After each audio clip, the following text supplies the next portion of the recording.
Sampun. Pun padhang lelampanipun. Mugi-mugi lelampahan menika dados sasmita ingkang nami anak. Menika dipun kados menapa kemawon kudu iso nyuwargake wong tuwa. Nyuwargake wong tuwa niku mboten kok perkara iso menehi brana picis, iso menehi dhuwit, iso menehi napa-napa niku mboten. Ning nyuwargake wong tuwa niku nyuwargake atine wong tuwa. Nek nyawang anak mulya, nyawang anak tabri manembah, tabri peparing dedono dateng sing ora duwe. Wong tuwa niku melu marem.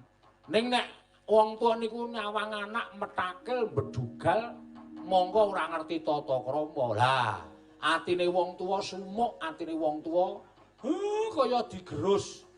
Wekasan wong tuwa cepet nandang lara, nek pun lara bakal tekaning pati mongko ora iso nyawang anak sing becik, anak sing apik. Lah niku dadi srana wong tuwa kesasar-sasar dalane.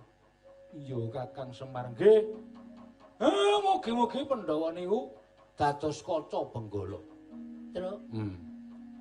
So nek bapak mati tok swargake ora. Kaya Ndara kuwi. Amoh. Nyemplung kawah ki panas e. Ya nek aku ora apa-apa nek semen bayi trek ya. Heeh. Ben. Wak cucuk bumbunan. Aku Pak sing arep nyuwargake kowe. Engko tak timpal saka kawah Candra Timur.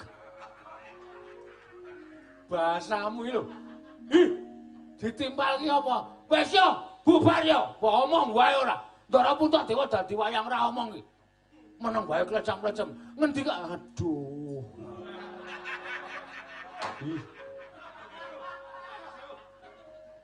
Nek karo Nalindra ki ya njawil wae kok nyetot.